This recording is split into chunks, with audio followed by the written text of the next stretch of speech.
All right, we're going to talk about shingle starter, the basics of the shingle starter, what it's used for, and some things in common misuse that can cause a problem going forward.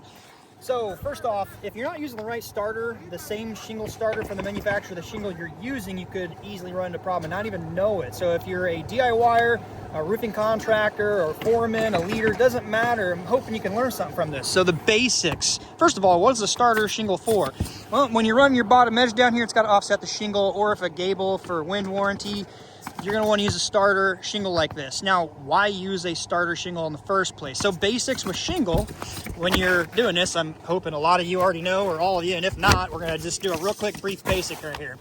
You offset your shingles to give an area for water coming in, this natural seam right here, to be protected, and you offset those however you offset it, which by the way, you don't want nails in that area. Now, your very first row on your roof, you don't have a shingle under it. That's why you use starter row. So you're going to put your starter row down, you're going to build your lead so it's offset, whether it's visible or, I don't like this way, when it's hidden. I don't like this way because you can't really see if it's changing or offset or whatever. So I always like to start with a piece and then extend a full, so you have some visible here. Then going forwards, you're going to continue your pieces like this, and you're going to nail in this area, not up high, so it's pinned down properly with no nails in this area when they activate and seal down.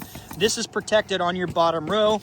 Also, going up a gable, it gives you a straight edge if you're overhanging it, and it has seal strips to seal down for enhanced wind warranties. Now, the dimensions of a shingle. So there's another contractor in my area here, shout out to you. I'm not going to name names, and for whatever obvious, it's YouTube, very public place here. So somebody I met last year, July or so, he's using TAMKO, and he's like, hey, I'm in your town, you want to come hang out? So I was incognito, hung out with them, and one of the things I observed, even though they have every good intent, he was using a different shingle starter. And why that matters, because it's going to lead to an issue, whether you have ice and water on the bottom or not. The shingle starter he was using was not TAMKO. It was actually a little bit bigger. So as you start running these like that, whether it's hanging out or hidden, if it's hanging out, it's just going to happen. It's going to grow. It's going to get bigger, bigger, bigger, bigger. And eventually it's going to creep up on the other end where it eventually will have a seam like this. It's not good. Or if it's under like that, it's eventually going to grow and grow and grow and eventually have a keyway that's way too close. It's not going to be good. So you want to make sure the shingle starter you're using is the same as the manufacturer you're using, because it's going to be the same size. It's not going to pose a problem. The other dimension to it is when you have this, I'm trying to do this one-handed here, built up the right way, it's going to come up far enough so when your next row of shingles comes across this, it's covered completely. There's no area for water to get in. That's why it's important to use the right shingle starter for the manufacturer using. So if it's a TAMKO, use TAMKO starter. If it's a Malarkey, use Malarkey starter. If it's a GAF, a Certainty, ICO, I don't care. Use their brand perforated starter shingles. Why perforated shingle starter? Because you can save money. Well, if you're going to use a cheap 3-tab bundle, you're only getting one side. If you're doing it right, you're cutting your tabs and dropping that seal strip down. If this is a 3-tab and you just flip your shingle upside down and shove that down, you're going to get a solid edge, but there's no seal strip. If your shingles aren't a bottom seal shingle, it will never stick down. If you're getting your shingle starter perforated from the manufacturer, it's going to be like this. It's perforated. It's easy to fold over and snap like that right there. You can just tear it off like that. You're utilizing both sides. You're not wasting a whole area of 3 tabs you're cutting off and throwing into the trash, or just spinning it. Either way, you're going to get one row if you're using 3-tab. And they're also a 20-year glass shingle. So you think you're saving, you're only getting half the linear footage with a starter, 3-tab starter, and you're putting a 20-year glass 3-tab shingle down with a 30, 40, 50-year limited lifetime shingle. It doesn't make any sense. So these are things that people just think about getting the job done, but they're not paying attention to some of the basics. That's why you want to use the right material for the manufacturer you're using. All right, so on the TAMKO job, we're switching it this year. I told all the guys, hey, pay attention to the granule adhesion, the hitchhikers, how slick they are, which they don't feel bad at all. The nail zone and the cloth of how this holds to the nails. Honestly, I was really blown away. With my complaint with duration, it's on the top.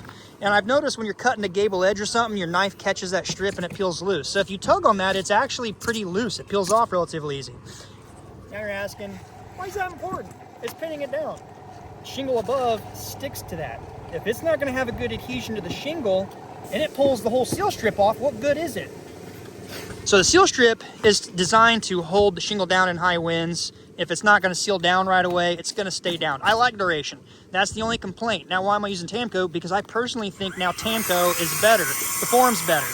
Even though it's on the back side right here, the way this is made and it's pressed in, it's very porous in a sense that when it's manufactured in there, there's a lot of surface tension for that to actually adhere to it.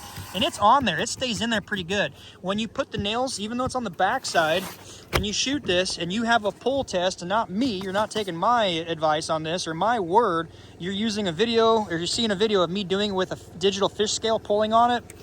So I can't really rig that. The scale doesn't lie. You're seeing me pull and seeing the digital reading of the fish scale.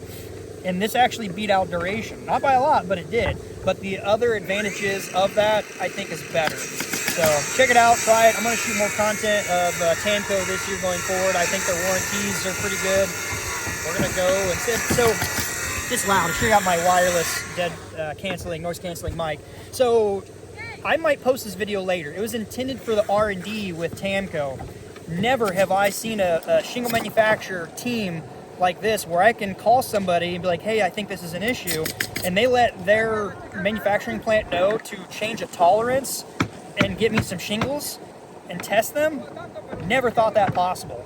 All the years back I would talk so bad about TAMKO, but the entire team has changed. They've come out with a new line, and I really am excited to look forward to the opportunity moving forward here in 2025 and beyond with TAMKO. So keep an eye out for it. If you are interested in any of that, hit the subscribe button, ring the bell notification so you're notified when these videos post. Until next time, be safe. Hopefully you learned something from this starter row video, and until next time, be safe.